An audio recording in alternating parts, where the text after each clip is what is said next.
All right, kids, I am going to give you your third and final um, presentation for the history of printing. Again, this is sections 5, 6, and 7 of the presentation. So let's get going on this. So for this one, we're going to describe the significance of communication and printing as it's related to the First Amendment to the Constitution of the United States. So, first question, what is the First Amendment? What is the First Amendment? Take a moment, let's talk about it, and then we'll continue.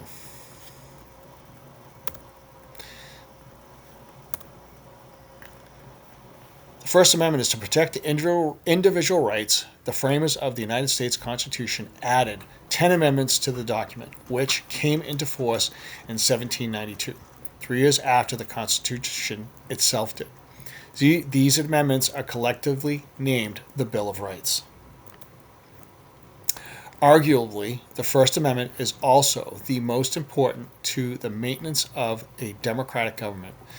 It states that Congress shall make no law representing an establishment of religion or prohibiting the free exercise thereof, or abridging the freedom of speech, or of the press, or of the right of the people to peacefully to assemble, and to petition the government for redress of grievances. So a couple of things in here that you just kind of want to be aware of is that your First Amendment right protects you to protest, but it has to be peacefully or peaceably, as it states. You can't go out there and cause all kinds of ruckus and nonsense. That is not allowed. And technically, if you do something like that, you run the risk of being arrested and put in jail for that. You also have the right to petition the government in that last line here.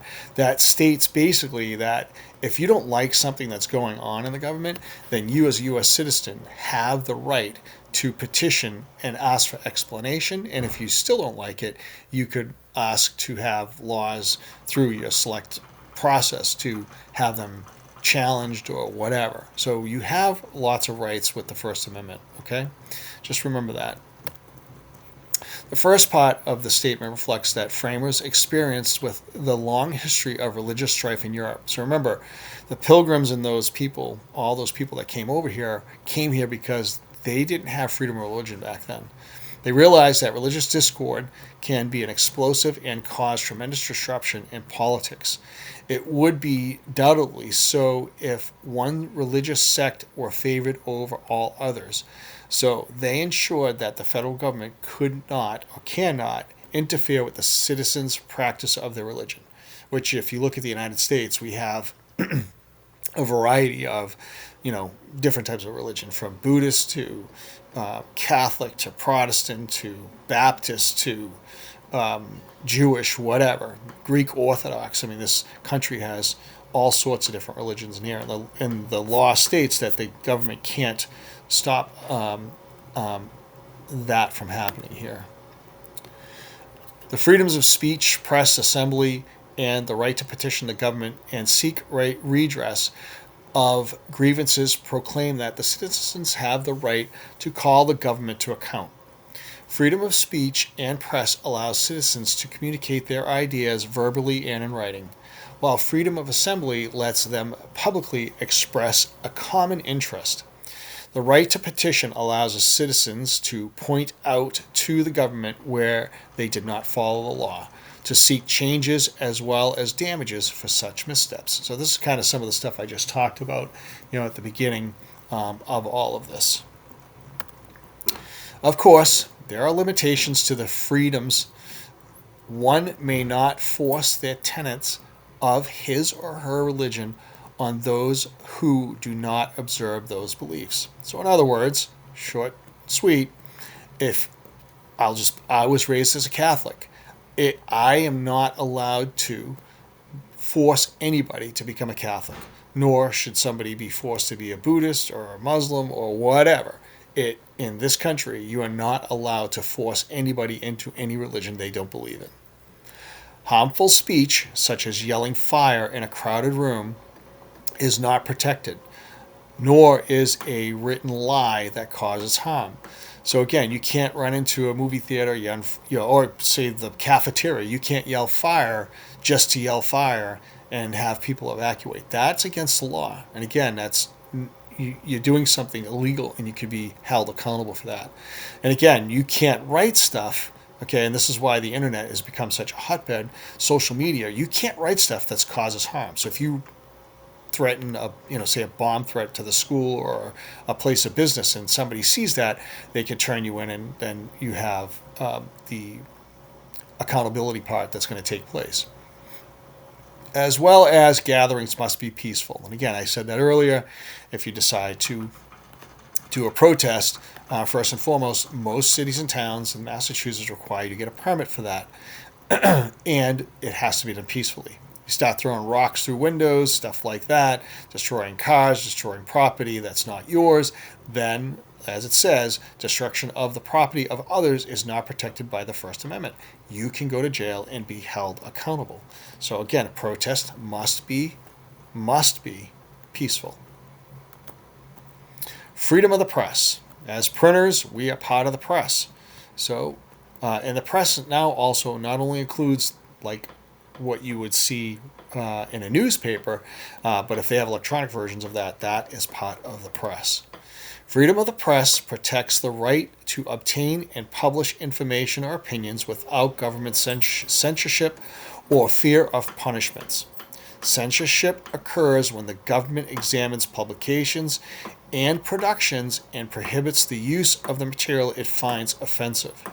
Freedom of the press applies to all types of printed and broadcast materials, including books, newspapers, magazines, pamphlets, films and radio, and television programs. So again, in a nutshell,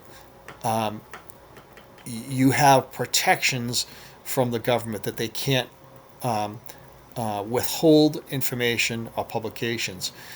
As long as they're true, and I think it's going to say this here in a second, as long as what you're saying is true, as long as you're not causing harm, then you will be okay. The Constitution's framers provided the press with a broad freedom. This freedom was considered necessary to the establishment of a strong, independent press, sometimes called the fourth branch of government. An independent press can provide citizens with a variety of information and opinions on matters of public importance. However, freedom of the press sometimes collides with other rights, such as a defendant's right to a fair trial or a citizen's right to privacy.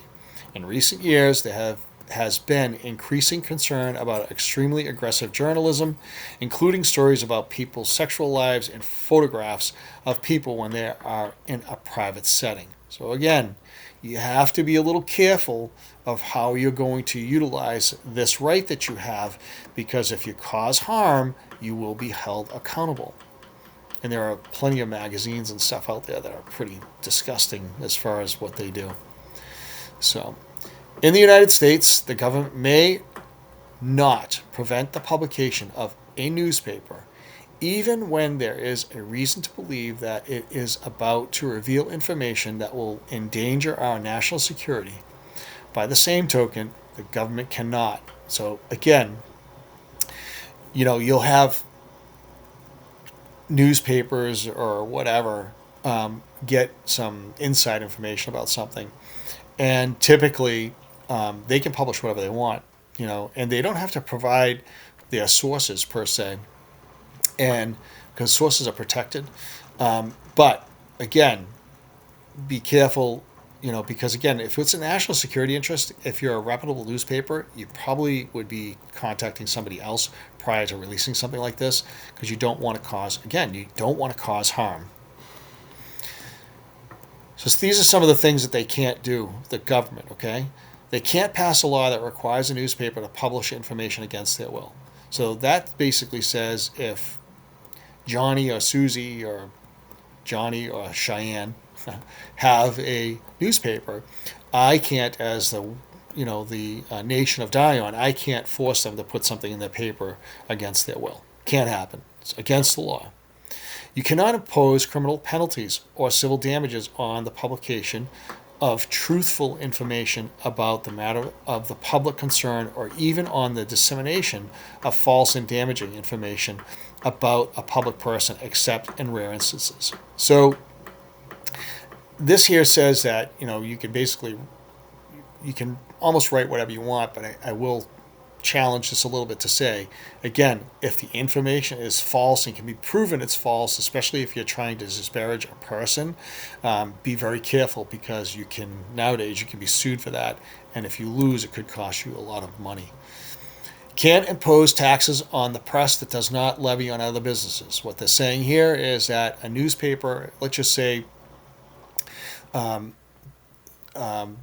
city of Lowell didn't like something the Lowell Sun was producing, and they say, okay, we're going to start to tax you X amount percentage because you're a newspaper. Well, that's not legal, because the tax has to apply to not only the newspaper, it would have to apply to restaurants and hotels and other businesses in the city of Lowell. They can't just pull out one sector. Doesn't matter what it is. It could be a newspaper, could be a restaurant. There's certain things that you cannot do. They cannot compel journalists to reveal, in most circumstances, the identity of their sources. Again, I just mentioned that if Alex is Johnny's best source, then Johnny does not have to, by law, reveal his source, because he's trying to protect Alex. Okay. They cannot prohibit the press from attending judicial proceedings and thereafter informing the public about them. So again, newspapers sometimes will be at the courthouses in Lowell, seeing what's going on, reporting on cases. It's public information, so that's what they're doing. All right. This is part 6. Part 6, we're going to list and describe the historical consequences of failures in communication. Again, as you guys are in the graphic arts industry, I know you're in school, but I spent my career in the industry. We are in the communication business, right? We're printing stuff, we're manufacturing stuff so that our customers' messages get out to the proper people. So, tell me about the Boston Tea Party. What can you tell me about it? It's something you learned probably in, second or third grade. But let's take a moment here and let's talk about the Boston Tea Party.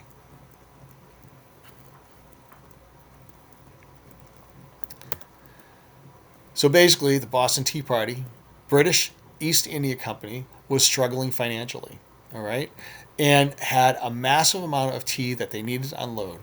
In an effort to incentivize the American colonies to buy the company's tea, Great Britain passed the Tea Act of 1773, which in effect was what the colonies considered taxation without representation.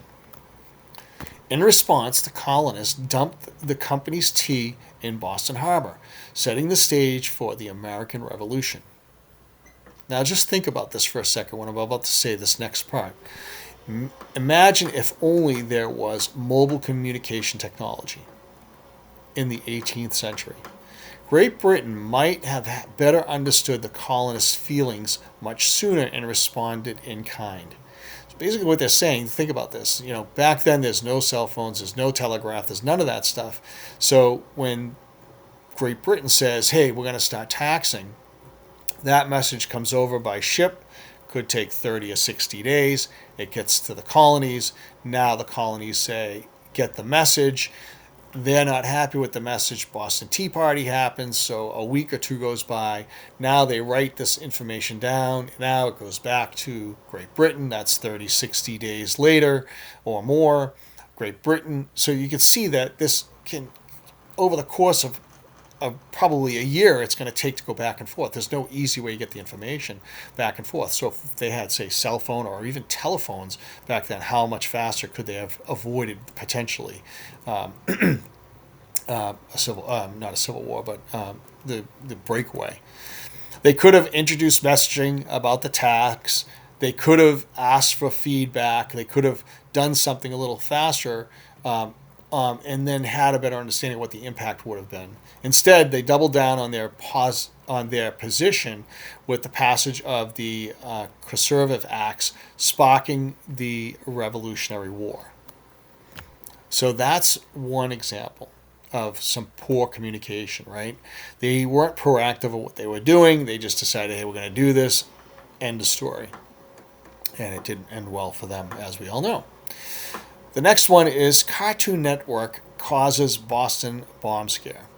So when this happened, I was on my way to work listening to the radio early one morning. And this is a pretty interesting case. So 2007. So in 2007, again, this is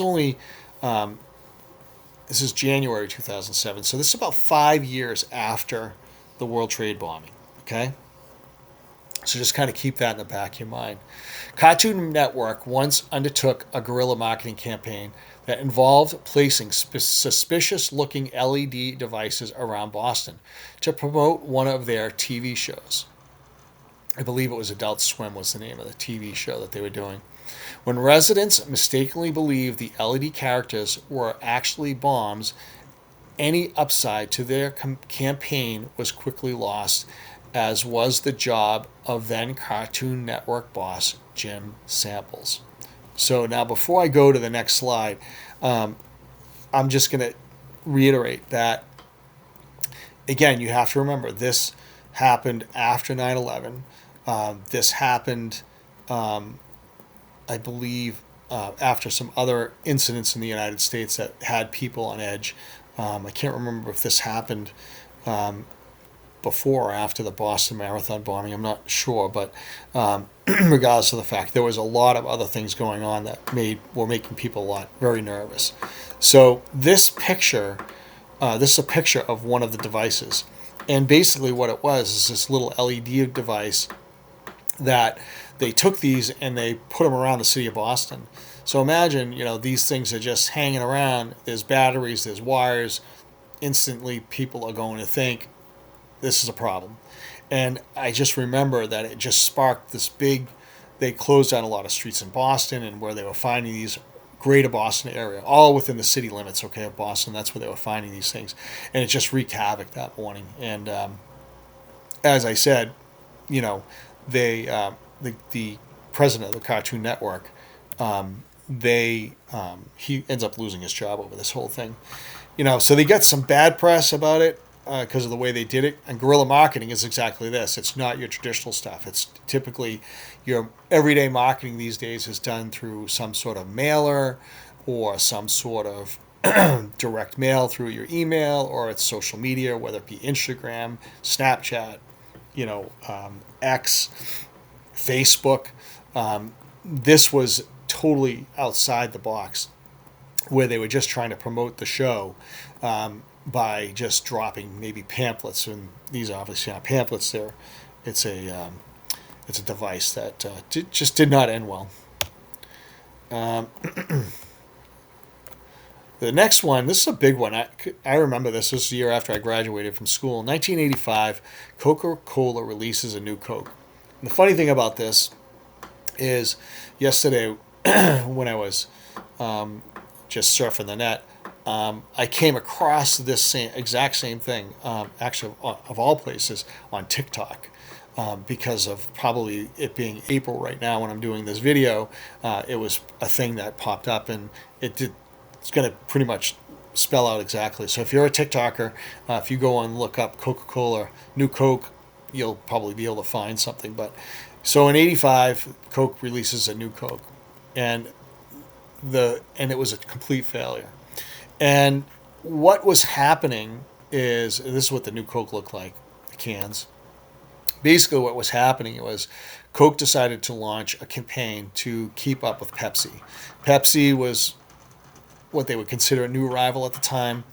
They declared that they were launching a new Coke brand in hopes of keeping themselves looking fresh and better than ever. Unfortunately, customers didn't want a new brand of Coke and began hoarding the existing beverages.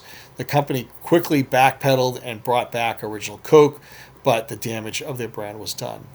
So what happened was Pepsi started this campaign, and it was called the Pepsi Challenge. And they would go to venues, whether it would be amusement parks or movie theaters or wherever, supermarkets, and they would do blind taste tests of Pepsi versus Coke. So you would be given a sample of each, you would take a sip of each, and then you would tell them which one did you like better. Now, some people were avid Coke fans. They always picked Coke, didn't matter. There were some people that were avid Pepsi, didn't matter, they took Pepsi. But then there was a percentage of Coke customers that liked Pepsi better. So, you might have been given an award, a coupon for some money off a Pepsi product, whatever. And Pepsi started making commercials about this. So Coke didn't want to lose market share, so they decided, hey, I'll make a new Coke that'll taste more like Pepsi. Well, yeah, that did not go well at all. It went so bad that the can on the left here is the new Coke. And again, like it said, when the new Coke came out, they completely stopped making regular Coca-Cola. And what people did was they went out there and just bought up all the old stuff. New stuff hits the shelves, gets a bad rap because there was no forewarning to the public this was happening. It just kind of showed up. And then what happens is Coke decides to re-release what they called their Classic Coke. So you had new Coke on the shelf and Classic Coke. So everybody went back to buying the Classic Coke, and then eventually the new Coke went by the wayside. So that's kind of that whole scenario. Unfortunately for Coke, they did lose market share. They did take a big hit for quite some time. The loyalists of the brand stayed with the brand, but ultimately it took them a while to recover. I mean, they eventually recovered. They're still the number one soda manufacturer out there, but it took a long time for this to take place and recover. So you got to know your audience, right? You have to know what the expectation is, what your brand represents with that audience, and be careful how you make some changes of trying to go after some of that new business, because it ultimately could hurt your business in the long run. So this one here, Dewey defeats Truman. What do you think might be wrong with this picture? So I know this happened a long time ago, before all of us were born, but if you know anything about history and the presidents, what do you think is wrong with this picture? Let's take a second, let's look at it, and then you guys decide.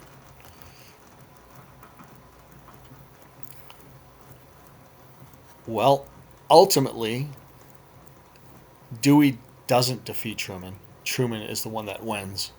And I just want you to call your attention to this picture right here down in the bottom right-hand corner. That is an actual picture of this picture of Truman. And down in Key West, Florida, there is a museum. It's called the Little White House, and it's where Truman used to vacation and spend a lot of time, because he had some lung issues that needed to be addressed. And when he would spend time down there in the winter, it would help him. So in the museum that's down there, this picture happens to be on the wall, which is why I placed it there, because I thought, why not? I got to go to a museum, saw the original, and added it to my PowerPoint. So if you look right here, this is the actual newspaper with the plaque, November 4th, 1948. Again, that was long before we were born, but this is an actual paper. And let me explain to you how this kind of happened. Problem with this, the headline was Dewey lost the election. He didn't win, just like I mentioned earlier. How did it happen? Well, think about this, right? We've already talked about how printing was done back then, how we went from cave drawings to movable type to letterpress printing. In the 40s, letterpress printing was the type of printing. So think about how long it would take them to set up a handset page of all the type to have a newspaper ready.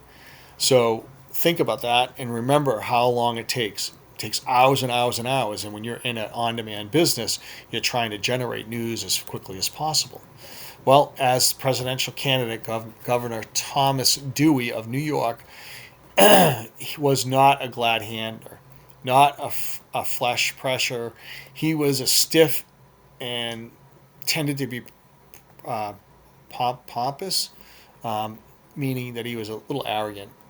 The only man that could strut sitting down um, was going to be his competition. So on November 2nd, the election day, an overwhelming sense of inevitability hung about the Republican nominee. The polls and the pundits left no room of doubt Dewey was going to defeat President Harry Truman. And the Tribune, right? The Tribune kind of wanted to get a jump on all of this stuff, right? So, and remember, there's no internet, there's none of this stuff. The only way they communicated was via telephone or telegraph, trying to get information about where is this going, right? So again, election starts in the East Coast, works its way west, and they're trying to figure out how this is going. Now, for the Chicago Tribune, they're in Illinois, Midwest, an hour behind East Coast and an hour or two ahead of the West Coast, all right? So just kind of keep those factors in mind. I'm not going to read this part word for word for you, but again, this basically what's happening is, again, it's some of the things I'm saying is that the editor of the Chicago Times was dealing with a couple of things. There was a printer strike going on because back then and even today, some of the big printing companies have unions in them, and they were on strike, and they wanted to make sure that they could get the news out before the competitions. So the editor decides, his name is Lou Pat Maloney, he decides that he wants to make the headline call. He wants to get on press earlier so they could be out earlier. And again, they're getting a lot of information from East Coast to Midwest, okay? So he decides, yep, we're going to run with this, and we're going to say that Dewey beats Truman, okay? And again, Henning was not this group of folks. They tended, he was basing his thing on Arthur C.S. Henning, okay? This was who tended to be very up on all the stuff. So he was very. It says here was really wrong. So let's go. Besides, and again, he had Life magazine, et cetera, et cetera. So he ran with it. Well, they get through 150,000 copies of the paper when radio bulletins reported that the race was supplied very close. The headline was changed. Democrats sweep of the state offices for the second edition. Truman went on to take Illinois, wins the Midwest, and, not good, right? So it was a bit of a surprise. A comedian by the name of Fred Allen noted Truman was the first president to lose in a gallop and win in a walk. And the Tribune blamed the pollsters for the mistakes. I guess you could blame whoever you want, right? But ultimately, it's the newspaper was making the call on this, and they ran with some gut instincts of and information that they had. Now, again, this is 1948. This is a long time ago. Almost 80 years ago. So, technology is not where it is today. So, you can see how easy it is. Because again, think about the time it takes to set up the page with handset type, or maybe if they had, I don't know if they had linotype back then, but imagine even if they did, there's still a lot of work that has to go through or get through to make sure that the page is ready to go on the press, ready to go. So you can see how this could happen, and ultimately it didn't work. So how do you prevent communication failures? Well, how you prevent them is as I'm about to tell you. Marketing and public relations are tricky things to get right. Even some of the biggest companies in the world send the wrong messages and have to pay the piper when their customers get upset. You can do two things to prevent your communication failure at your company. Think very carefully about new products and services you're introducing and how they will affect your customers. Plan, plan, plan. If something does go wrong, take action before things get out of control. Be transparent, clear, and put yourself in your customer's shoes. Do whatever it takes to make things right. It is best to be very careful about how you pursue customer relations and acknowledge that even small mistakes can have major consequences, and then take action before things get out of hand. So, part 7, explain the impact of comprehension of material and usage of various delivery methods, whether it be oral, paper, electronic, etc. The most successful marketing campaigns incorporate a range of sophisticated tools, but they are underpinned by a comprehensive planning and research. A less successful campaign will be missing this core planning element. Here are 7 steps that will help you create a successful campaign for your customer or for you. Number 1, align marketing campaign goals. The first step in succeeding with your next marketing campaign is to ensure the goals you set for the individual campaign are fully aligned and in keeping with the department as a whole. Your overarching marketing plan should cover all your business activities, and while each campaign needs to be unique, it needs to keep your central plan and its goals in mind. You want to have define your success. What this means is, what do you expect from your marketing campaign? Before you even begin any work on your campaign, you need to set out and define your goals. Identifying your key performance indicators and measurable metrics is essential. Looking at different metrics to measure is critical, and you should balance the direct metrics such as sales and landing page traffic with indirect ones such as social shares over website traffic and share of voice for mentions of your campaigns online. 3, due diligence. This is basically do your homework. You must understand your audience to achieve success, and you need to know when they are most accessible.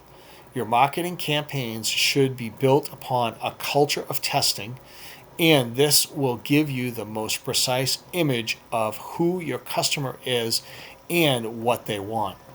Businesses need to learn what is resonating most in their sector through continual adaptation and analysis. And you guys may or may not be aware of this, but one of the most recent campaign errors was by Bud Light.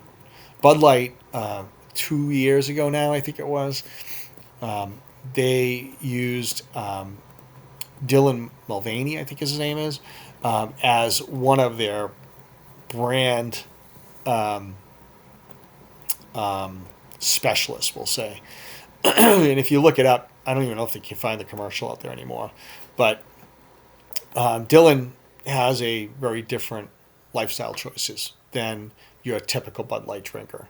Your typical Bud Light drinker was like, American male, I think it was 30 to 60 years old, construction worker, manly kind of man type of a person, right? Well, if anybody knows who Dylan Mulvaney is, he's the total opposite, right? And I think Budweiser, who owns Bud Light, was trying to get a market share of that community. Well, it didn't end well at all. And Budweiser, or Bud Light, was the number one light beer in America for quite a while. And that's been around since I think in the 80s it came out. And they always held a very high market share. Well, they didn't do a lot of testing on this at first. They just kind of ran with it because Dylan was a big time influencer on the internet. So they just ran with them, and their brand took a huge hit. A lot of bars, a lot of places stopped selling it. Got some big backlash on it, and boy, even to this day, I think Budweiser has never really recovered from that. They took a huge hit. I think they're now third, might even be fourth market share on this. So they didn't do their homework very well. They didn't do a lot of testing, and they just kind of ran with something, and boy, they fell flat on their face. Campaign strategy. Not all social media and marketing channels are suitable for every campaign, so you go diving into anything, plan out most effective for the style of the campaign question. What are you looking to communicate? What is your most effective way to achieving this? Look through all the possible channels and tie them back to the aim of the campaign. For example, one particular channel doesn't work with your goals, you're not obligated to use it and can find other more suitable options to fit into your multi-channel strategy. Don't forget the importance of tracking demographics and tailoring content. So again, know your customer base, know where they're going to thrive.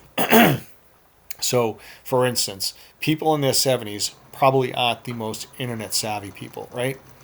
Maybe they're on Facebook, but that might be it. Probably not on TikTok, probably not on Instagram, probably not on Snapchat, maybe on X. They're going to probably rely on the mail a lot, or the newspaper, or TV. So you would want to campaign or set your campaign out to target your market nowhere. Whereas people that are younger, like yourselves, teenagers, early 20s, maybe even early 30s, social media tends to be the place where it's at.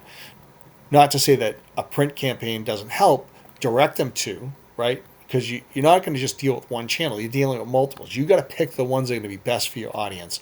So again, you want to make sure you're using your money where it's going to be best suited to get the best return. Number 5, channel-centric planning. Once you've selected your individual channels, you need to plan on a channel-by-channel basis to ensure that the right results. Again, kind of reiterating what I just said. What do you need to communicate? When do you need to plan it? What channels will be utilized?